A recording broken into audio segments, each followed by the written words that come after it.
ಮಧುವರಸರ ಮಗಳನ್ನ ಏನ್ ಮಾಡ್ತಾರೆ ಅಂತ ಹೇಳಿದ್ರೆ ಹರಡೆಯನ್ನು ಮದುವೆ ಮಾಡಿಕೊಡ್ತಾರೆ. ಅಂತರ್ಜಾತಿ ವಿವಾಹವನ್ನ ಯಾರು ಮಾಡ್ತಾರೆ? ಬಸವಣ್ಣನವರು ಉತ್ತೇಜನೆ ಅಂತ ಮಧುವರಸರ ಮಗಳನ್ನ ಏನ್ ಮಾಡ್ತಾರೆ? ಜಾತಿಯಲ್ಲಿ ಜಾತಿಗಳಂತ ಹರಡೆಯನ್ನು ಏನ್ ಮಾಡ್ತಾರೆ? ಅಂತರ್ಜಾತಿ ವಿವಾಹವನ್ನು ಮಾಡ್ತಾರೆ. ಆ ಸಂದರ್ಭದಲ್ಲಿ ಏನಂತಂದ್ರೆ ಇದು ಬಹಳ ವಿರೋಧ ಯಾರು ಮೇಲ್ವರ್ಗದವರು ಏನ್ ಮಾಡ್ತಾರೆ? ವಿರೋಧಿಸಿ ಆ ಸಂದರ್ಭದಲ್ಲಿ ಮಾಡ್ತಾರೆ ಅಂದ್ರೆ ವಿಚಾರ ಏನ್ ಮಾಡ್ತಾರೆ? ಇವನ್ನ ಏನ್ ಮಾಡ್ತಾರೆ? ಆಸ್ಥಾನದಿಂದ ಏನ್ ಮಾಡ್ತಾರೆ? ಪದಚ್ಯುತಿಯನ್ನು ಸಿಗ್ನಲ್ ಮಾಡ್ತಾನೆ ಗಡಿಮಾರು ಬಸವಣ್ಣನವರು ಮಾಡ್ತಾರೆ. ಅಲ್ಲಿ ನಾವು ಏನ್ ಮಾಡೋದು? ಬಸವಣ್ಣನ ಸಾಮಾಜಿಕ ಕ್ರಾಂತಿಗಳಲ್ಲಿ ಏನ್ ಮಾಡ್ತಾನೆ? ತೊಡಗಿಸಿ ನೋಡಿಲಿ ಹೋಗುವಂಥದ್ದು. ಹೀಗೆ ಹೇಳುತ್ತಿದ್ದು ಮುಖ್ಯವಾಗಿ ಸಮಾಜ ಸುಧಾರಣೆ ಅಂತರ್ಜಾತಿ ವಿವಾಹಕ್ಕೂ ಕೂಡ ಯಾರು ಪ್ರೋತ್ಸಾಹ ಕೊಟ್ಟಿರುವಂಥದ್ದು?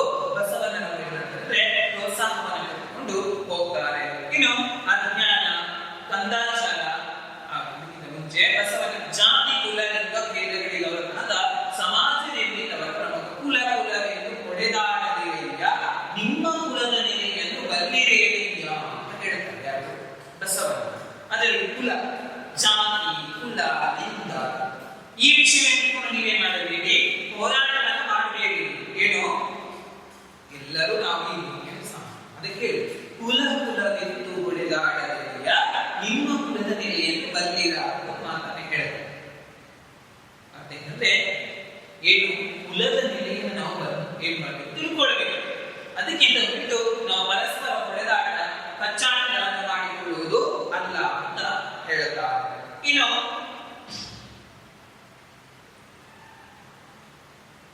ಜನರ ಅಜ್ಞಾನ, ಕಂದಾಚಾರ, ಜಾತಿ ಸಂಕರಗಳನ್ನು ಕುರಿತು ಅವರ ವಚನಗಳು ಮನುಷ್ಯರಲ್ಲಿ ಜನರಲ್ಲಿ ಅಜ್ಞಾನ, ಸರಿಯಾದ ತಿಳುವಳಿಕೆ ಅನ್ನುವಂಥದ್ದು ಎಲ್ಲ ಮೂಢನಂಬಿಕೆಗೆ ಏನಾಗುವಂಥದ್ದು? ದಾಸರಾಗಿರುವಂಥದ್ದು. ಇನ್ನು ಕಂದಾಚಾರ ಅಂದ್ರೆ ಬೇಡ ಬೇಡದಂತ ಆಚರಣೆಗಳನ್ನ, ಪದ್ಧತಿಗಳನ್ನೆಲ್ಲ ಬಾಲ್ಯ ವಿವಾಹ, ಸತಿ ಸಮಾನ ಪದ್ಧತಿ, ಜೋಗ ಪದ್ಧತಿ ಈ ರೀತಿಯಾದಂತ ಏನು ಕಂದಾಚಾರ ಕಾರ್ಯ ಮಾಡೋದು ವಿರೋಧಿಸುವುದು. ಜಾತಿ ಸಂಕರ, ಜಾತಿ ವ್ಯವಸ್ಥೆಯನ್ನು ಏನ್ ಮಾಡ್ತಿದ್ರು? ವಿರೋಧಿಸ್ತಾ ಇದ್ರು. ಅವರ ಏನ್ ಮಾಡ್ತಾರೆ? ವಚನಗಳೆಲ್ಲ ಏನು ಮಾಡುವಂಥದ್ದು? ಚರ್ಚೆಯನ್ನ ಮಾಡ್ತಿದ್ರು. ಉಪದೇಶ, ವಿಡಂಬನೆ ಮುಂತಾದವುಗಳಲ್ಲಿ ಕಾಣ್ತಾರೆ. ವಚನದಲ್ಲಿ ಉಪದೇಶ ಇದೆ, ಒಂದು ನೀತಿ ಬೋಧೆ ಅನ್ನುವಂಥದ್ದು. ಇನ್ನು ವಿಡಂಬನೆ, ಕೆಲವು ಸನ್ನಿವೇಶಗಳು ಮಾಡ್ತಾರೆ ಬಹಳ ಹಾಸ್ಯಾಸ್ಪದವಾದ ಏನ್ ಮಾಡ್ತಾರೆ? ವಿಡಂಬನೆಯನ್ನು ಕೂಡ ಮಾಡುವುದನ್ನು ಇಲ್ಲಿ ಗಮನಿಸಬಹುದು. ಬಸವಣ್ಣನ ಕಾಯಕದ ಮಹತ್ವದ ಜಗತ್ತಿಗೆ ಸಾಧ ಕಾಯಕವೇ ಕೈಲಾಸ ಕೆಲಸ ಅಂದ್ರೆ ಕಾಯಕದ ಮಹತ್ವವನ್ನು ಕೂಡ ಏನ್ ಮಾಡ್ತಾರೆ? ಇಡೀ ಜಗತ್ತಿಗೆ ಅಂದ್ರೆ ನಾವು ಮಾಡುವಂತ ಕೆಲಸದಲ್ಲಿ ನಮಗೆ ಪ್ರಾಮಾಣಿಕತೆ, ಶ್ರದ್ಧೆ, ನಿಷ್ಠೆ ಅನ್ನೋದು ಇರಬೇಕು ಅಂತ ಹೇಳುತ್ತೆ. ಕಾಯಕದಲ್ಲಿ ನಾವೇನ್ ಮಾಡಬೇಕು? ಕೈಲಾಸವನ್ನು ಕಾಣಬೇಕು ಅನ್ನುವಂತ ಮಾತನ್ನ ಬಸವಣ್ಣನವರು ಹೇಳ್ತಾರೆ. ಇನ್ನು ಮಹಾಮನೆಯಲ್ಲಿ ವಿವಿಧ ವರ್ಗದ ವಚನಕಾರರು ಒಂದೇ ಕರೆಯುವಂತೆ ಮಾಡಿದ ಬಸವಣ್ಣನವರ ಸಂಘಟನ ಶಕ್ತಿ ಜೊತೆಗೆ ಯುಗ ಪರಿವರ್ತನೆ ಶ್ರಮಿಸಿದ ಸಂಕಲ್ಪ ಬಲು ಅತ್ಯಂತ ಗಮನಾರ್ಹವಾಗುವುದು. ನೋಡಿ ಹೇಗಿದೆ? ಒಂದು ಕಡೆ ಮಹಾಮನೆ ಅಂತ ಹೇಳಿದ್ರೆ ಅನುಭವ ಮಂಟಪ. ಬಸವಣ್ಣರು ಏನ್ ಮಾಡ್ತಾರೆ? ಅನುಭವ ಮಂಟಪವನ್ನ ಏನ್ ಮಾಡ್ತಾರೆ? ಸ್ಥಾಪನೆ ಮಾಡಿ ಎಲ್ಲ ಮಕ್ಕಳು ಮಾಡ್ತಾರೆ ಅಧ್ಯಕ್ಷನಾಗಿ ಮಾಡಿ ಅಲ್ಲಿ ಎಲ್ಲಾ ವಚನಕಾರರು ಒಟ್ಟು ಸೇರಿ ಏನ್ ಮಾಡುವಂಥದ್ದು? ಚರ್ಚೆ ಮಾಡಿ ಸಂಘಟನೆಯನ್ನ ರಚಿಸಿ ಆ ಸಂಘಟನೆ ಅಲ್ಲಿಂದ ಏನ್ ಮಾಡುತ್ತೆ? ಎಲ್ಲಾ ವಚನಕಾರರು ಏನ್ ಮಾಡುವಂಥದ್ದು? ಒಗ್ಗಟ್ಟಾಗಿ ಏನ್ ಮಾಡುವಂಥದ್ದು? ಸಮಾಜ ಸುಧಾರಣೆಯನ್ನು ಏನ್ ಮಾಡುವಂಥದ್ದು? ತಮ್ಮನ್ನು ತಾವೇ ಮಾಡಿಕೊಳ್ಳುವುದು, ತೊಡಗಿಸಿಕೊಳ್ಳುವಂತ ಕೆಲಸವನ್ನ ಮಾಡಿಸಿದ್ರು. ಇನ್ನು ಅವರ ವಚನಗಳಲ್ಲಿ ಸಾರ್ವಕಾಲಿಕ ಗುಣವಿದೆ. ಅವರ ವಚನ ಕೇವಲ ಅವತ್ತಿನ ಸಮಾಜಕ್ಕೆ ಮಾತ್ರ ಏನು ಆಗುತ್ತಲ್ಲ, ಪ್ರಸ್ತುತ ಇವತ್ತಿನ ಸಮಾಜಕ್ಕೆ ಏನಾಗುವ ವಚನಗಳು ಪ್ರಸ್ತುತವಿದೆ, ಸಾರ್ವಕಾಲಿಕ. ಯಾವತ್ತೂ ಅವರ ವಚನ ನಾಶ ಆಗಿಲ್ಲ. ಅವರು ಹೇಳಿದಂತ ವಿಚಾರಗಳು ಇವತ್ತಿನ ಕಾಲಕ್ಕೂ ಕೂಡ ಏನಾಗುತ್ತೆ? ಅನ್ವಯ ಅನ್ನುವಂಥದ್ದು ಆಗ್ತಾ ಹೋಗ್ತದೆ. ಹೀಗೆ ಬಸವಣ್ಣನವರ ವಚನಗಳು ಮನುಷ್ಯನ ವ್ಯಕ್ತಿತ್ವ ವಿಕಾಸಕ್ಕೆ ಪ್ರಾಮುಖ್ಯತೆಯನ್ನು ನೀಡಿವೆ. ಅಂದ್ರೆ ಬಸವಣ್ಣನವರ ವಚನಗಳೇನು ಅಂತಂದ್ರೆ ಮನುಷ್ಯನ ವ್ಯಕ್ತಿತ್ವ ವಿಕಾಸ ಅಂದ್ರೆ ಮನುಷ್ಯ ಯಾವ ರೀತಿಯಾಗಿ ಬೆಳಿಬೇಕು, ಮನುಷ್ಯನಿಗೆ ಯಾವ ರೀತಿಯಾದಂತ ಗುಣ ಇರಬೇಕು, ಇದರ ಬಗ್ಗೆ ಏನ್ ಮಾಡ್ತಾರೆ? ಅವರು ನಮ್ಮ ವಚನಗಳಲ್ಲಿ ಏನ್ ಮಾಡ್ತಾರೆ ಅಂದ್ರೆ ಚರ್ಚೆಯನ್ನ ಮಾಡಿಕೊಂಡು ಹೋಗ್ತಾರೆ. ದೇವನುಡಿದನೇ ಜಾತಿ ಜಾಮ ಅಂದ್ರೆ ಯಾರಿಗೆ ದೇವರುಡಿದಾನೋ ಅವನೇ ಜಾತಿ ಶ್ರೇಷ್ಠ ಅನ್ನೋದ ಮಾತನ್ನು ಬಸವಣ್ಣ ಹೀಗೆ ನೀತಿ ಬೋಧನೆಯನ್ನು ಏನ್ ಮಾಡ್ತಾರೆ ಅವರು? ಮತ್ತೆ ಸಮಾಜಕ್ಕೆ ಬೇಕಾದಂತ ನೀತಿ ಬೋಧನೆಯನ್ನು ಹೇಳಿಕೊಂಡು ಹೋಗ್ತಾರೆ ಅಲ್ವಾ? ಅದಕ್ಕೆ ನೋಡಿ ಅವ್ರು ಹೇಳ್ತಾರೆ, ಸರ್ವಜ್ಞರು, ನಾವು ಬೆಳೆಯುವ ಜಾತಿ ಇಲ್ಲ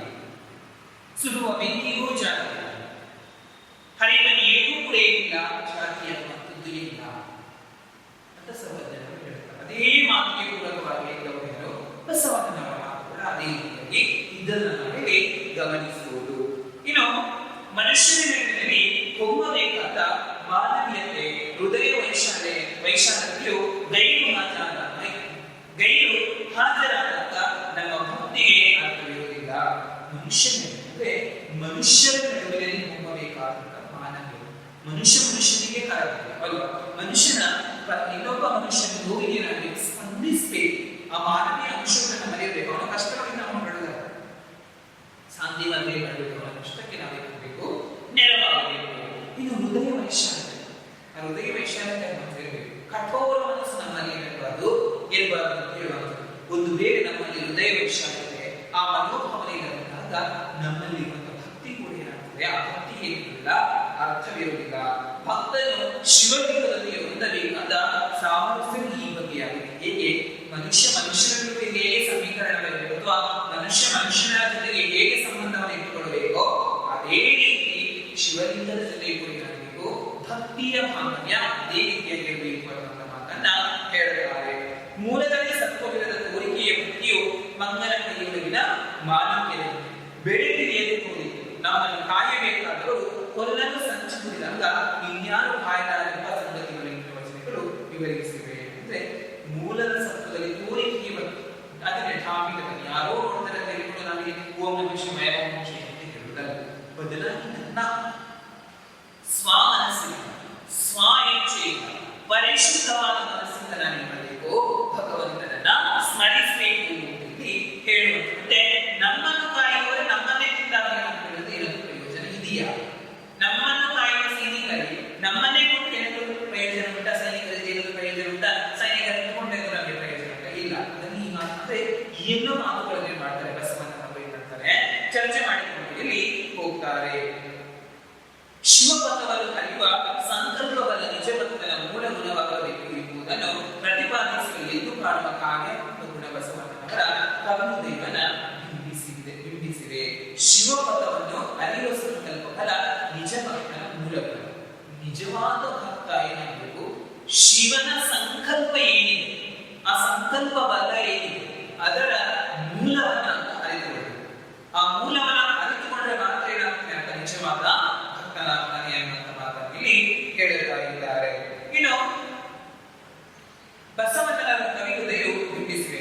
ಅಸ್ವಸ್ಥ ವ್ಯಕ್ತಿ ಮತ್ತು ಅಸ್ವಸ್ಥ ಸಮಾಜದ ಲಕ್ಷಣಗಳೆಂದರೆ ಆತ್ಮನಿಂದೆ, ಆತ್ಮಸ್ತುತಿ, ಆತ್ಮಹತ್ಯೆ, ಆತ್ಮರತಿ ಮುಂತಾದವುಗಳು. ಅಸ್ವಸ್ಥ ವ್ಯಕ್ತಿ ಮತ್ತು ಅಸ್ವಸ್ಥ ಸಮಾಜ. ಅಸ್ವಸ್ಥ ಅಂದರೆ ಸರಿಯಿಲ್ಲದ ವ್ಯಕ್ತಿ, ಸರಿಯಿಲ್ಲದ ಸಮಾಜ. ಹೇಗೆ ಅಂತ ಹೇಳ್ತಾರೆ? ಆತ್ಮನಿಂದೆ ಆತ್ಮಸ್ತುತಿ.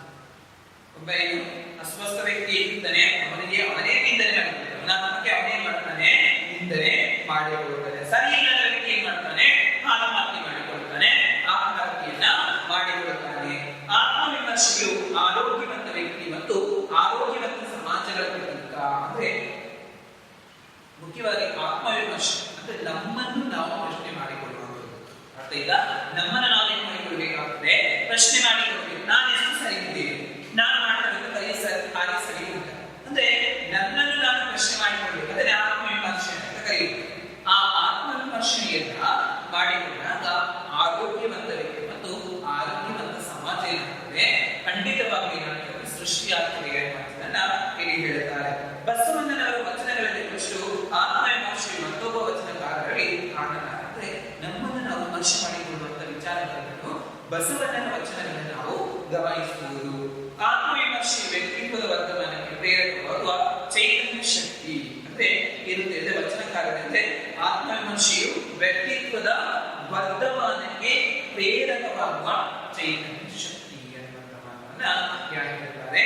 ಬಸವಣ್ಣನವರ ವಚನಗಳನ್ನು ನಾವು ಇಲ್ಲಿ ಗಮನಿಸಬಹುದು.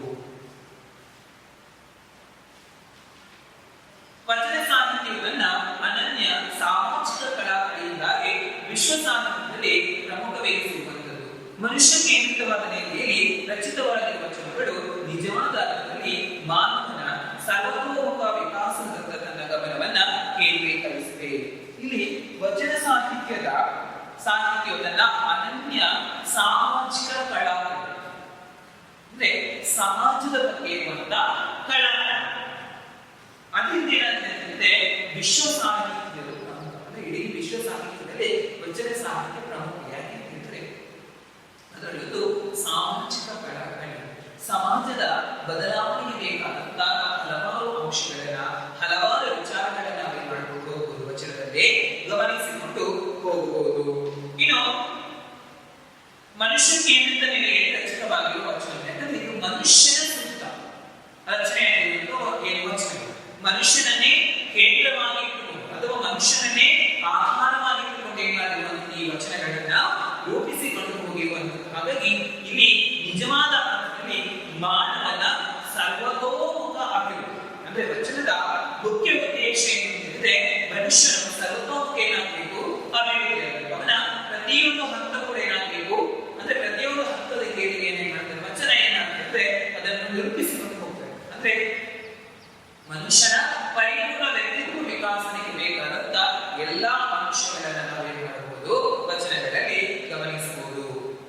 ಸಮಾಜದಲ್ಲಿ ಬದುಕುವ ಜೀವಿನಡೆ ನುಡಿಯಲ್ಲಿ ಹೊಂದಬೇಕಾಗಿರೋ ಸತ್ವವನ್ನು, ಸಮಾಜದಲ್ಲಿ ನಾವು ಬದುಕ್ತಾ ಇದ್ದೇವೆ, ಬದುಕುವಂತ ನಾವು ವ್ಯಕ್ತಿಗಳು ನಮ್ಮ ನಡೆ ಹೇಗಿರಬೇಕು, ನಾವು ನುಡಿಯುವಂತ ಮಾತು ಹೇಗಿರಬೇಕು, ನುಡಿದರೆ ಮುತ್ತಿನ ಹಾಳದಂತಿರಬೇಕು.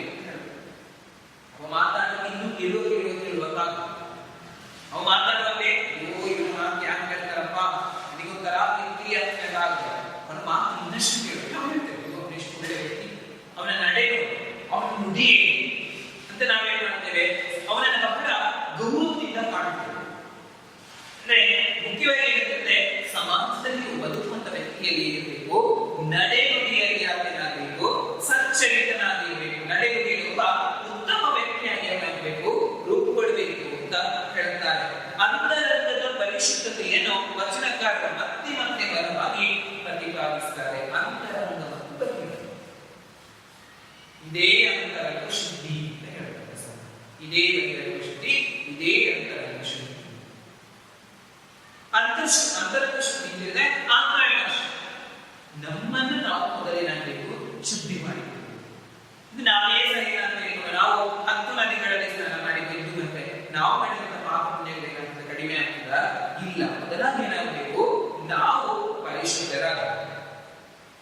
ನಾವು ಏನಾಗಬೇಕು, ನಮ್ಮ ಮನಸ್ಸೇನಾಗಬೇಕು, ನಮ್ಮ ಆತ್ಮ ಏನಾಗಬೇಕು, ಪರಿಶುದ್ಧತೆ ಏನಾದ್ರು ಹೊಂದಬೇಕು ಅಂತ ಹೇಳಿದ್ದಾರೆ. ಇನ್ನು ವಚನಗಳು ಸಾರ್ವಕಾಲಿಕವಾದ ಮಾನವೀಯ ಮೌಲ್ಯಗಳ ಪ್ರತಿಬಿಂಬವಾಗಿರುವುದನ್ನ ಮನಗಾಣಬಹುದಾಗಿದೆ. ಅಂದ್ರೆ ಸಾರ್ವಕಾಲಿಕ, ಇಲ್ಲಿರುವಂತಹ ವಚನಗಳಲ್ಲಿರುವಂತಹ ಅಂಶಗಳು ಏನು ಹಿಂದಿನ ಸಮಾಜಕ್ಕೆ ಮಾತ್ರ ಅನ್ವಯವಾಗುವಂತದ್ದಲ್ಲ, ಬದಲಾಗಿ ಇವತ್ತಿನ ಪ್ರಸ್ತುತ ಆಧುನಿಕ ಸಮಾಜಕ್ಕೂ ಕೂಡ ಏನಾಗಿದೆ ಅಂತ ಹೇಳಿದ್ರೆ ವಚನದಲ್ಲಿರುವಂತಹ ಸಾರಾಂಶಗಳು ಏನಾಗಿದೆ ಇವತ್ತಿನ ಸಮಾಜಕ್ಕೂ ಪ್ರಸ್ತುತವಾಗಿ ಕೊಂಡುಕೊಳ್ಳುವುದನ್ನು ಇಲ್ಲಿ ಗಮನಿಸಬಹುದು. ಪರಿಶುದ್ಧತೆಯು ವ್ಯಕ್ತಿಯ ಬದುಕನ್ನು ಮಾತ್ರವಲ್ಲದೆ ಒಟ್ಟಾರೆ ಸಮಾಜದ ಆರೋಗ್ಯಪೂರ್ಣ ಬದುಕನ್ನು ಪ್ರಭಾವಿಸಬಹುದೆಂಬ ಆಶಯಗಳನ್ನು ಇಲ್ಲಿ ವಚನಗಳು ಒಳಗೊಂಡಿದೆ. ಬಸವಣ್ಣ ಮತ್ತು ತ್ರಿಲಿಂಗ ವಿದ್ಯೆಯ ವಚನಗಳು ಪ್ರತಿಪಾದಿಸಿರುವ ವಿಚಾರಗಳು ಸಾಮಾಜಿಕ ವಿಘಟನೆಗೆ ಪರಿಹಾರವನ್ನು ಸೂಚಿಸಬಲ್ಲ ಬೆಳಕಿನ ಕಿರಣಗಳಾಗಿವೆ. ಬಸವಣ್ಣ ಮತ್ತು ಉರಿಲಿಂಗ ವಿದ್ಯೆಯ ವಚನಗಳೇನಂದ್ರೆ ಸಮಾಜದ ವಿಘಟನೆಗೆ ಕಾರಣವಾಗಿರುವಂತಹ ಅಂಶಗಳ ಬಗ್ಗೆ ಏನ್ ಮಾಡ್ತಿರೋದು, ಬೆಳಕನ್ನು ಚೆಲ್ಲುವ ಪ್ರಯತ್ನವನ್ನ ಇಲ್ಲಿ ಮಾಡಿಕೊಂಡು ಹೋಗ್ತದೆ. ಈಗ ಬಸವಣ್ಣನ ಪ್ರವಚನಗಳನ್ನು ನಾವು ನೋಡುವ. ಮನವನ ಬೇಸಿದಲ್ಲಿ ತನು ಕರಗದಿದ್ದರೆ ಸೋಂಕಿನಲ್ಲಿ ಪುಳಕಂಗಗಳು ಹೊರಹೊಮ್ಮದಿದ್ದರೆ ಕಂಡಾಗಲ ಅಷ್ಟು ಜಲಗಳು ಸುರಿಯದಿದ್ದರೆ ನುಡಿನಲ್ಲಿ ಗದ್ಗದಂತಗಳು ಹೊನ್ನದಿದ್ದರೆ ಕೂಡಲ ಸಂಗಮ ದೇವರ ಭಕ್ತಿಗೂ ಚಿಂತ ಎನ್ನದೇ ಇವಿಲ್ಲಾಗಿ ಆನುಡಂಬಕ ಕಾಣು. ಇಲ್ಲಿ 2 ಅರ್ಥಗಳನ್ನು ನಾವು ಕೊಟ್ಟುಕೊಳ್ಳಬೇಕು. ಈ ಒಂದು ವಚನ ಅಂದ್ರೆ ಈ ಒಂದು ಪ್ಯಾರಾಗ್ರಾಫ್ ಒಂದು ಏನು ಅಂದ್ರೆ ಮನುಷ್ಯನ ನಡುವೆ ಹೊರಹೊಮ್ಮಬೇಕಾದ ಭಾವ.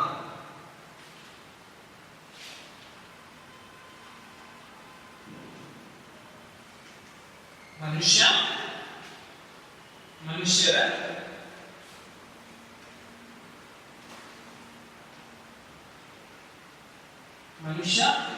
ನಡುವೆ ಹೊರಹೊಮ್ಮಬೇಕಾದ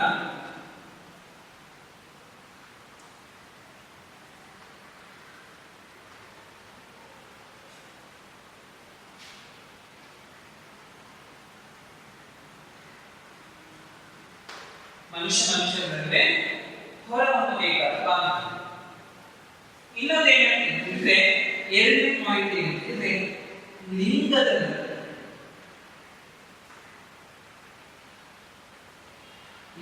ನಡುವೆ ಭಕ್ತನಿಗೆ ಇರಬೇಕಾದ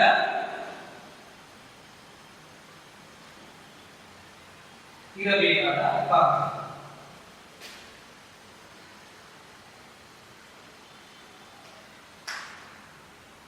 ಆಯ್ತಾ? ಈ ಎರಡು ಅಂಶಗಳನ್ನು ಮಾಡ್ತಿದ್ರೆ ಚರ್ಚೆಯನ್ನ ಮಾಡ್ತಿದ್ದಾರೆ. ನೋಡಿ, ಮೊದಲಿಗೆ ನಾನು ಏನ್ ಮಾಡ್ತಿದ್ದೆ, ಮನುಷ್ಯರ ನಡುವೆ ಹೊರಹೊಮ್ಮಬೇಕಾದ ಬಾಂಧವ್ಯ ಯಾವುದು ತೆಗೆಯಬೇಕು ಈ ವಚನ ಹೇಳ್ತಿದ್ದಾರೆ. ನೋಡಿ, ಇಲ್ಲಿ ಮನಸ್ಸು ಕಲಗಬೇಕು. ಒಂದು ಮನುಷ್ಯನಿಗೆ ಬೇಸರ ಆಗ್ತಾ ಇದೆ, ನೋವು ಆಗ್ತಾ ಇದೆ, ಅಥವಾ ಮನುಷ್ಯ ಕಷ್ಟದಲ್ಲಿದ್ದಾನೆ, ಕೊರಗ್ತಾ ಇದ್ದಾನೆ ಅಂತ ಹೇಳಿದ್ರೆ ನಮ್ಮ ಮನಸ್ಸು ಬಿರಿಬೇಕು, ಕರಗಬೇಕು. ನಾವು ಅವನ ನೋವನ್ನು ಕಂಡು ಕರಗದೆ ಶರೀರ ಕರಗುವಂತಾಗಲಿ ಮನಸ್ಸು ಕರಗಬೇಕು. ಮನಸ್ಸಿನಾಗಿರಬಾರದು, ಕಲ್ಲು ಮನಸ್ಸಾಗಿರಬಾರದು. ಆ ಮನುಷ್ಯ ಕಷ್ಟದಲ್ಲಿದ್ದಾನೆ, ಒಬ್ಬ ಮನುಷ್ಯ ಹೇಳಿದ ನೋವನ್ನು ಅನುಭವಿಸ್ತಾ ಇದ್ದಾನೆ ಅಂದ್ರೆ ಅವನ ಕಷ್ಟವನ್ನು ನಾವೇನು ಕರಗಬೇಕು. ಇನ್ನು ಕುಲಗಂಗಗಳು ಅನ್ನೋದಿದ್ದರೆ ಒಂದು ರೀತಿ ಆ ಕಷ್ಟಗಳನ್ನ ಆ ನೋವುಗಳನ್ನ ನೋಡುವಾಗ ನಮಗೆ ಏನು ಅನಿಸದಿದ್ದರೆ, ಇನ್ನು ಕಂಡಾಗ ಅಶ್ರು ಜಲಾಂತರ ಅವನ ಕಷ್ಟವನ್ನು ನೋಡಿ ಅಶ್ರು ಕಣ್ಣೀರು. ಅವನ ಕಷ್ಟವನ್ನು ಕಂಡು ಒಂದು ವೇಳೆ ನಾವು ಕಣ್ಣೀರನ್ನು ಸುರಿಸದಿದ್ದರೆ, ಅವನ ಕಷ್ಟವನ್ನು ಕೇಳಿ ಅವನಿಗೆ ಸಮಾಧಾನ ಮಾಡಬೇಕು ಅಂತ ಹೇಳುವ ಸಂದರ್ಭದಲ್ಲಿ ನುಡಿಬಲ್ಲ ನಾವು ಹೇಳುವುದು ಗರ್ಗರ ಕಂಠ ಕಟ್ಟುವುದು, ಬಿಕ್ಕಳಿಸಲ್ಲ, ಕಂಠ ಕಟ್ಟುವುದು, ಮಾತಾಡಿದ ದುಃಖವನ್ನು ಹೇಗೆ ಗಂಟಲಾಗ್ತದೆ ಕಟ್ಟಿದಾಗ ಅದೇ ರೀತಿ ಆಗುವ ಗಂಟಲು ತೇವಗೊಳ್ಳುವುದನ್ನು ಅರ್ಥ. ಅವರ ಕಷ್ಟವನ್ನು ನೋಡಿ ಅವರಿಗೆ ಸಮಾಧಾನ ಹೇಳುವಾಗ ನಮ್ಮ ಗಂಟಲು ತೇವಗೊಳ್ಳದಿದ್ದರೆ ಕೂಡಲ ಭಕ್ತಿ ಹೆಚ್ಚಿಲ್ಲ. ಇಂಥ ವ್ಯಕ್ತಿಯನ್ನ ಕೂಡಲ ಸಂಭ್ರಮ ಮೆಚ್ಚುತ್ತಾನೆ. ಒಬ್ಬ ವ್ಯಕ್ತಿಯ ಕಷ್ಟಕ್ಕೆ ನಾವು ನೆರವಾಗಲಿದ್ರೆ, ಅವನ ಕಷ್ಟಕ್ಕೆ ನಾವು ಸಹಾಯವಾಗಲಿದ್ರೆ, ಅವನ ಕಷ್ಟವನ್ನು ಕಂಡು ನಾವು ನೀರು ಹಾಕಲಿದ್ರೆ, ನಮ್ಮ ಗಂಟಲು ತೇವಗೊಳ್ಳಲಿದ್ರೆ ಅವ ಮಾತ್ರ ನಿಜವಾದ ಭಕ್ತನಲ್ಲ. ಅವೇನೋ ಇದೊಂದು ಅರ್ಥ. ಮನುಷ್ಯನ ಕಷ್ಟಕ್ಕೆ ಯಾರು ಕರಗದಿರ್ತಾರೆ, ಯಾರು ಹಿಡಿಯದಿರ್ತಾರೆ, ಯಾರು ಸಹಾಯ ಮಾಡದಿರ್ತಾರೆ, ಯಾರು ನೀರು ಸುರಿಸದಿರ್ತಾರೆ, ಯಾರು ಗಂಟಲು ತೇವಗೊಳ್ಳದ ಗದ್ದಲಿತರಾಗ್ತಾರೆ, ಆಗದೇ ಇರ್ತಾರೆ, ಅಂತವರು ನಿಜವಾದ ಭಕ್ತರಲ್ಲ. ಅವರೇನು ಧಾರ್ಮಿಕ ಭಕ್ತರು, ನಾಟಕೀಯ ಭಕ್ತರು. ಇದು ಯಾವುದು ನಾನು ಹೇಳ್ತಾ ಇದ್ದೇನೆ, ಮನುಷ್ಯರಲ್ಲಿ ಹೊರಹೊಮ್ಮಬೇಕಾದ ಅಂದ್ರೆ ಮನುಷ್ಯ ಸಂಕಷ್ಟದಲ್ಲಿರುವಾಗ ಅವನಿಗೆ ಸಹಾಯವನ್ನು ಮಾಡಬೇಕು. ಅವನ ಕಷ್ಟವನ್ನು ನೋಡಿ ನಾವು ಕಣ್ಣೀರನ್ನು ಸುರಿಸಬೇಕು, ಅವನ ನೋವಿಗೆ ನಾವು ಏನ್ ಮಾಡಬೇಕು, ಸಹಾಯವನ್ನು ನೀಡಬೇಕು. ಮತ್ತೆ ಗಂಟಲು ನಾವು ಕೂಡ ಅವನ ನೋವಿನ ಮಾಡಲು ನಾವು ಕೂಡ ಮಾಡಬೇಕು, ನೋವನ್ನ ವ್ಯಕ್ತಪಡಿಸಬೇಕು. ಅದು ನಿಜವಾದ ಲಕ್ಷಣ. ಅದು ಮನುಷ್ಯ ನಡೆಯುವ ಸಂಬಂಧ. ಅಂದ್ರೆ ಆ ಮಾನವೀಯ ಮೌಲ್ಯ ವಿಚಾರಧಾರೆಗಳೇನಾಗಬೇಕು, ನಮ್ಮಲ್ಲಿ ಬರಬೇಕು ಅನ್ನುವಂಥ ವಿಚಾರಗಳೆಲ್ಲ ಹೇಳ್ತಾ ಇದ್ದಾರೆ. ಮಾನವೀಯ ಅಂಶಗಳು ವಿಚಾರಧಾರೆಗಳು ನಮ್ಮಲ್ಲಿ ಇರದಿದ್ದಾಗ ಏನಾಗ್ತದೆ ಅಂತ ಹೇಳಿದ್ರೆ ಈ ರೀತಿಯಾದ ಸಮಸ್ಯೆಗಳು ನಮ್ಮಲ್ಲಿ ಉಂಟಾಗ್ತದೆ. ನಿಜವಾದ ಭಕ್ತಿ ನಮ್ಮಲ್ಲಿ ಬರುವುದಿಲ್ಲ. ಆ ಅಂತಃಕರಣವೇ ಇನ್ನೊಬ್ಬರಿಗೆ ನುಡಿಯುವಂತ ಮನಸ್ಸು ನಮ್ಮಲ್ಲಿ ಇರಬೇಕು ಅನ್ನುವಂಥ ಅಂಶಗಳನ್ನು ಹೇಳ್ತಾರೆ. ಅದರ ಜೊತೆಗೆ ಲಿಂಗದ ಅಂದ್ರೆ ನಾವು ನಿಜವಾದ ಭಕ್ತಿಯನ್ನ ಹೊಂದಬೇಕಾದ್ರೆ ಏನಾಗಬೇಕು, ಲಿಂಗವನ್ನು ಸ್ಪರ್ಶಿಸುವ ಸಂದರ್ಭದಲ್ಲಿ ನಮ್ಮ ಮನಸ್ಸು ಏನಾಗಬೇಕು, ಲಿಂಗದ ಮೇಲೆ ಅಂದ್ರೆ ಭಕ್ತಿಯ ಮೇಲೆ ಅಚಲವಾದಂತ ನಂಬಿಕೆ ಇರಬೇಕು. ಹಾಗಾಗಿ ಮನಸ್ಸೇನಾಗಬೇಕು, ಒಂದಾಗಬೇಕು. ಇಲ್ಲಿ ಭಗವಂತನಲ್ಲಿ ಲೀನರಾಗಬೇಕು. ಅರ್ಥ ಈಗ ಭಗವಂತನಲ್ಲಿ ಲೀನರಾಗಬೇಕು. ನಮ್ಮ ಮನಸ್ಸೇನಾಗಬೇಕು, ಒಂದಾಗಬೇಕು, ನಮ್ಮ ಶರೀರ ಒಂದಾಗಬೇಕು, ನಮ್ಮ ಅದನ್ನು ಸೋಕುವಾಗ, ಅದನ್ನು ಮುಟ್ಟುವಾಗ, ಶಿವಲಿಂಗವನ್ನು ಮುಟ್ಟುವಾಗ, ಸ್ಪರ್ಶಿಸುವಾಗ ನಮ್ಮಲ್ಲಿ ಒಂದು ರೀತಿಯಾದಂತಹ ರೋಮಾಂಚನ ಉಂಟಾಗಬೇಕು. ಅರ್ಥಾತ್ ಶಿವಲಿಂಗವನ್ನು ಸೋಕುವುದೇನು ಮುಟ್ಟು, ಆ ಶಿವಲಿಂಗವನ್ನು ಮುಟ್ಟುವಾಗ, ಸ್ಪರ್ಶಿಸುವಾಗ ನಮ್ಮಲ್ಲಿ ಒಂದು ರೀತಿಯಾದಂತಹ ರೋಮಾಂಚನ ಉಂಟಾಗಬೇಕು. ಅದರ ಕಂಡ ಅಶ್ರುಂಜನವು ಕಣ್ಣೀರು ಸುರಿಬೇಕು. ಅರ್ಥಾತ್ ಇನ್ನು ಆತನಿಗೆ ಮೊರೆ ಇಡುವ ಸಂದರ್ಭದಲ್ಲಿ ಕಣ್ಣಲ್ಲಿ ಕಣ್ಣೀರು ಬರಬೇಕು. ಅದರ ಜೊತೆಗೆ ಗಂಟಲು ಗದ್ದಲಾಗಬೇಕು. ನಮ್ಮ ಕಷ್ಟಗಳನ್ನು ಹೇಳಿಕೊಳ್ಳುವ ಸಂದರ್ಭದಲ್ಲಿ, ನಮ್ಮ ನೋವುಗಳೆಲ್ಲ ಭಗವಂತನಿಗೆ ಮೊರೆ ಇಡುವ ಸಂದರ್ಭದಲ್ಲಿ ನಮ್ಮ ಗಂಟಲೇನಾಗಬೇಕು, ತೇವಗೊಳ್ಳಬೇಕು. ಒಂದು ವೇಳೆ ಅವನಿಗೆ ಹೊಮ್ಮದಿದ್ದಾರೆ, ಕಣ್ಣೀರು ಸುರಿಯಬೇಕು. ಭಗವಂತನಲ್ಲಿ ಮೊರೆ ಇಡುವ ಸಂದರ್ಭದಲ್ಲಿ ಹೇಗೆ ಆ ಲಿಂಗವನ್ನ ಪೂಜಿಸುವ ಸಂದರ್ಭ ಇರಬೇಕು, ನಮ್ಮ ಮನಸ್ಸು ಶರೀರ ಏನಾಗಬೇಕು, ಕರಗಬೇಕು. ಆ ಶಿವಲಿಂಗವನ್ನು ಮುಟ್ಟುವಾಗ ನಮ್ಮಲ್ಲಿ ಏನು ಅಂತಾರೆ, ಒಂದು ರೀತಿಯ ಪುಳಕಿತ ರೋಮಾಂಚನ ಆಗಬೇಕು. ನಾವು ಕಷ್ಟಗಳನ್ನು ಹೇಳುವಾಗ ನೀರು ಬರಬೇಕು. ಕಷ್ಟಗಳನ್ನು ದೇವರಿಗೆ ಮೊರೆ ಇಡುವ ಸಂದರ್ಭದಲ್ಲಿ ನಮ್ಮ ಗಂಟಲು ಗದ್ಗದವಾಗಬೇಕು. ಆ ರೀತಿಯಾಗಿ ಹೊಮ್ಮದಿದ್ದರೆ ಕೂಡಲ ಸಂತಾಪಗಳು ಭಕ್ತಿಯ ಚಿಹ್ನ. ಇದು ಮಾತ್ರ ನಿಜವಾದ ಭಕ್ತಿಯ ಸಂಕೇತ ಅಲ್ಲ, ಇದು ನಿಜವಾದ ಭಕ್ತರ ಲಕ್ಷಣ ಅಲ್ಲ. ಎನ್ನಲ್ಲಿ ಇವರಾಗಿ ಇವ ಮಾತ್ರ ನನ್ನ ನಿಜವಾದ ಭಕ್ತರಲ್ಲ. ಇವ ಏನು ಧಾರ್ಮಿಕ ಭಕ್ತ. ಕಣ್ಣೀರು ಬರದಿದ್ರೆ ಅವನಲ್ಲಿ ಏನು ಮನುಷ್ಯತ್ವನೆ, ಆ ಭಗವಂತನ ಪೂಜಿಸುವ ಸಂದರ್ಭದಲ್ಲಿ ಅವನಲ್ಲಿ ಏನು ಬದಲಾವಣೆಗಳು ಕಂಡುಕೊಂಡಿದ್ರೆ ಅವೊಬ್ಬ ಧಾರ್ಮಿಕ ಭಕ್ತಿ, ನಾಟಕದ ಭಕ್ತಿ ಅವರಲ್ಲಿ ಕಾಣಬಹುದೇ ಹೊರತು ನೈಜವಾದ ಭಕ್ತಿ ಅವರ ಕಣ್ಣಲ್ಲಿ ನಾವು ಕಾಣಲಿಕ್ಕೆ ಸಾಧ್ಯ ಇಲ್ಲ. ನಿಜವಾದ ಭಕ್ತಿ ಅವರನ್ನು ಹೇಳಬೇಕು, ಲಿಂಗದ ನಡೆಯುವವರಿಗೆ ಉತ್ತಮವಾದ ಬಾಂಧವ್ಯ ಅನ್ನುವಂಥದ್ದು ಇರಬೇಕು. ಅರ್ಥ ಏನಂದ್ರೆ ಲಿಂಗದಲ್ಲಿ ಅವನಿಗೆ ಏನಾಗಬೇಕು, ಬಾಂಧವ್ಯ ಇರಬೇಕು. ಅದರ ಮೇಲೆ ಅಚಲವಾದಂತಹ ಭಕ್ತಿ ಇರಬೇಕು. ಲಿಂಗದ ಸ್ಪರ್ಶ, ಲಿಂಗದಲ್ಲಿ ಎದುರು ಬೇಡುವಾಗ ಮೊರೆಯುವ ಸಂದರ್ಭದಲ್ಲಿ ಇರಬೇಕು.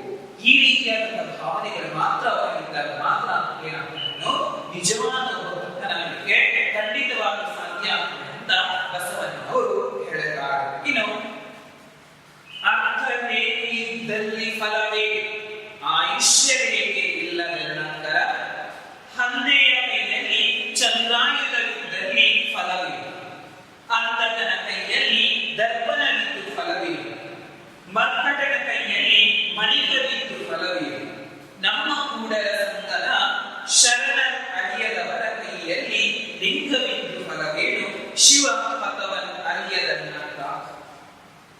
ಹೇಳಿದ್ರೆ ಅರ್ಥರೇಖೆಯಲ್ಲಿ ಇದ್ದಲ್ಲಿ ಫಲವಿಲ್ಲ.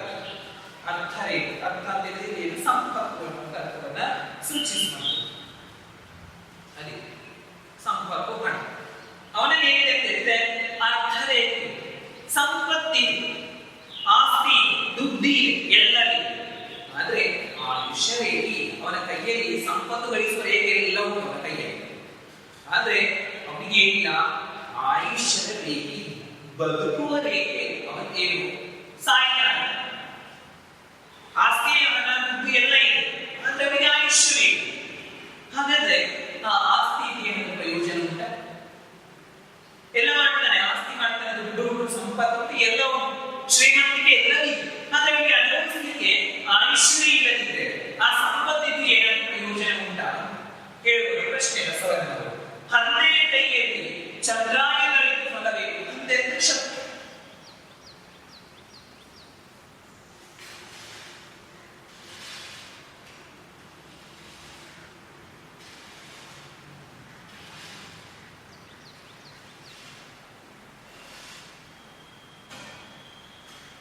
ಹಂದೆ ಶಕ್ತಿ.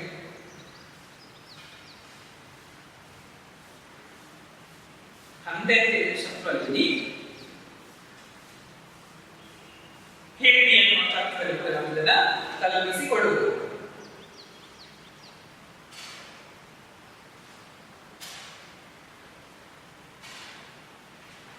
ಹಂದೆಗೆ ಕೊಡ್ತಾರೆ.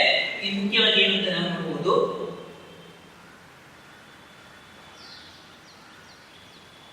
ಸರಿ ಹಂದೆ ಹೇಗೆ ಕನ್ಫ್ಯೂಷನ್ ಹಂದೆ ಹೇಳಿ. ಒಬ್ಬ ಹೇಡಿಯ ಕೈಯಲ್ಲಿ ಚಂದ್ರಾಯುಧವಿದ್ದಲ್ಲಿ ಫಲವಿಲ್ಲ. ಚಂದ್ರಾಯುಧವಿಲ್ಲ ಅವ ಹೇಳಿ, ಅವನಿಗೆ ಅವನಿಗೆ ಮಾಡೋದು ಅವನ ಚಂದ್ರಾಯುಧ, ಅವನು ಹೋರಾಟ ಮಾಡ್ತಿದ್ರೆ ಅವನು ಹೋರಾಟ ಮಾಡ್ತಾನೆ ಹೇಳಿ. ಅವನಿಗೆ ಇಲ್ಲ ಧೈರ್ಯ, ಆ ಧೈರ್ಯ ಇಲ್ಲದಂತ ಒಬ್ಬ ಹೇಡಿಯಲ್ಲಿ ಚಂದ್ರಾಯುಧ ಇದ್ರೆ ಫಲ, ಅವನಿಗೆ ಹೋರಾಟಕ್ಕೆ ಧೈರ್ಯ, ಹೋರಾಟಕ್ಕೆ ಅವನಿಗೆ ಹುಮ್ಮಸ್ಸಿಲ್ಲ ಅಂತ ಹೇಳಿದ್ರೆ ಅವನಲ್ಲಿ ಯಾವ ಆಯುಧ ಇದ್ರೆ ಫಲ. ಅದಕ್ಕೆ ಹೇಳ್ತಾರೆ ಹೇಡಿಯ ಕೈಯಲ್ಲಿ ಚಂದ್ರಾಯುಧ ಇದ್ರೆ ಫಲ ಅಂತ ಕೇಳ್ತಾರೆ. ಇನ್ನು ಅಂತಕನ ಕೈಯಲ್ಲಿ ದರ್ಪಣವಿದ್ದು ಫಲವಿಲ್ಲ. ಅಂತಕನ ಕುರುಡನ ಕೈಯಲ್ಲಿ ದರ್ಪಣ, ಕನ್ನಡಿ ಕೊಟ್ಟು ಪ್ರಯೋಜನ ಉಂಟು.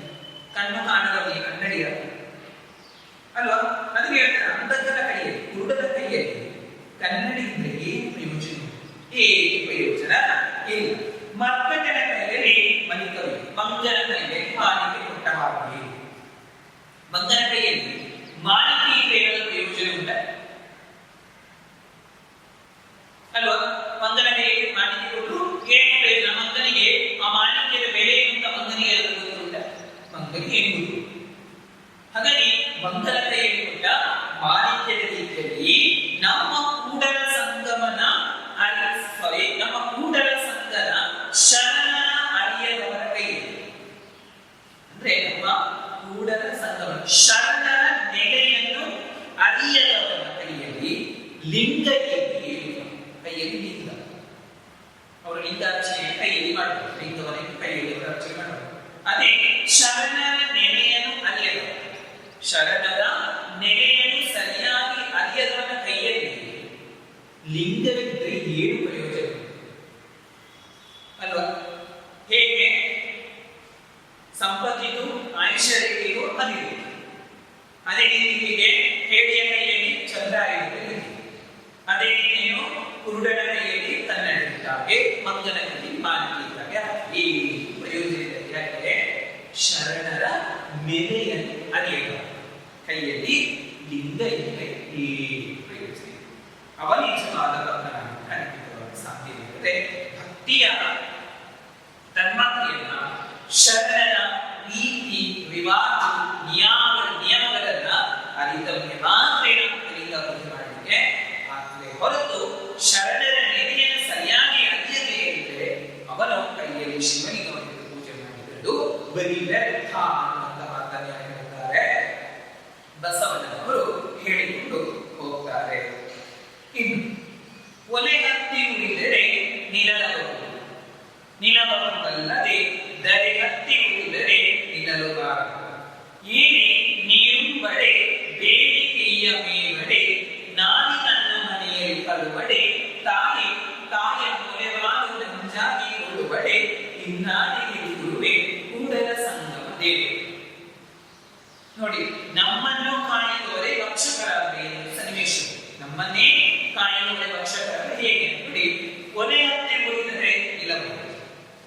ಒಲೆ ಹತ್ತಿ ಉರಿದಾಗ ಕಟ್ಟಿಗೆ ಇಡಿ ಒಂದು ಕಡೆಗೆ ರಾಶಿಯಾಗಿ ಒಲೆ ಹಾಕಿ ಅದು ಒಲೆ ಹತ್ತಿ ಉರಿದಾಗ ನಿಲ್ಬಹುದು. ಅದೇ ಒಲೆ ದರೆ ಹತ್ತಿ ಉರಿದಾಗ ಇಡೀ ಭೂಮಿ,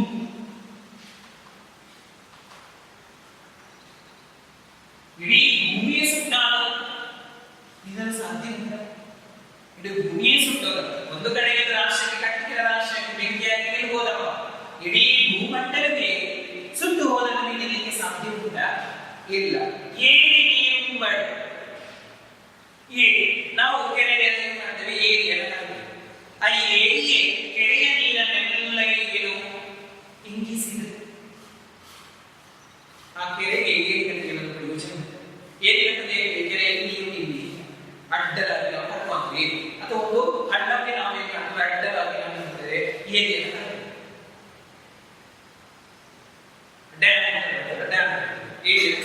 ಆ ಏರಿ ಆ ಹಳ್ಳದ ನೀರನ್ನೆಲ್ಲ ಕುಡಿದು ಬಿಟ್ಟರೆ ಆ ಏರಿ ಕಟ್ಟಿಗೆ ಪ್ರಯೋಜನ ಉಂಟ?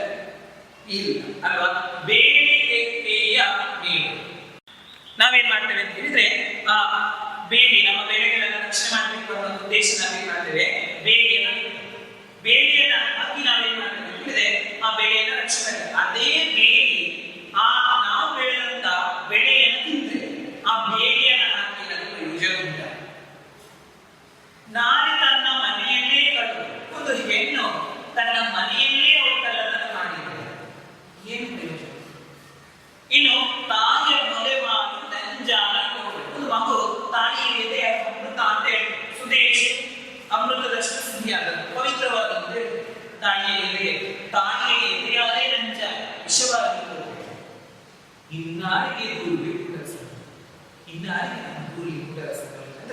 ನಮ್ಮನ್ನು ಕಾಯುವವರೇ ನಮ್ಮನ್ನು ತಿಂತಾ ಇದ್ದಾರೆ, ನಮ್ಮನ್ನೇ ಕಾಯುವವರು ನಮ್ಮನ್ನ ರಕ್ಷಿಸ್ತಾ ಇದ್ದಾರೆ ಅಂತ ಹೇಳಿದ್ರೆ ನಾವು ದೂರಲ್ಲಿ, ನಮ್ಮ ದೂರಲ್ಲಿ ನಾವು ಯಾರಲ್ಲಿ? ಒಬ್ಬ ರಾಜ ನಮ್ಮನ್ನು ಕಾಯಬೇಕು.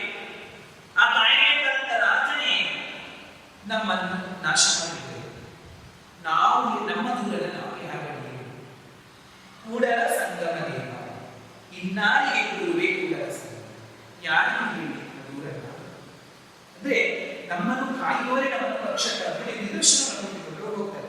ಕೊಲೆ ವಿಧಾನ ಇರಬಹುದಲ್ಲ, ಇಡೀ ಭೂಮಿಯೇ ಸುರಿತಾ ಇದೆ ಅಂತ ಸುರಿತಾ ಇದೆ ಅಲ್ಲಿಗೂ ಯಾಕೆ ಹೋಗಿ ಅಲ್ವಾ? ಅದೇ ಏನು ಏರಿ ನೀರು ಅಂದ್ರೆ ಕೆರೆ ನೀರಲ್ಲಿ ಏರಿ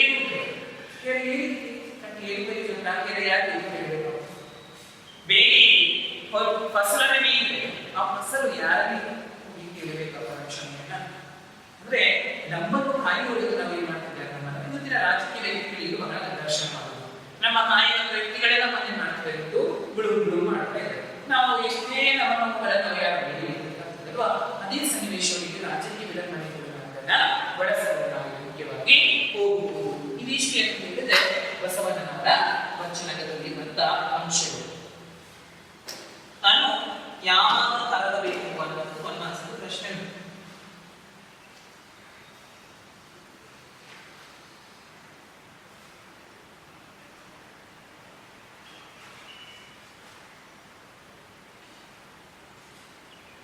ಹೇಗೆ ತಾನು ಮನ ಕರಗಿದಾದ ಬೆರೆತಾದ ತಾನು ಕರಗಬೇಕು. ಜ್ಞಾನ ಕೈಯಲ್ಲಿ ದರ್ಪಣವಿದ್ದು ಫಲವಿಲ್ಲ, ಅಂಧಕನ ಕೈಯಲ್ಲಿ ಹುಡುಗನ ಕೈಯಲ್ಲಿ ದರ್ಪಣವಿದ್ದು ಫಲವಿಲ್ಲ. ಶಿವಪಥವನ್ನು ಅರಿಯದಿದ್ದರೆ ಏನಾಗುವುದು?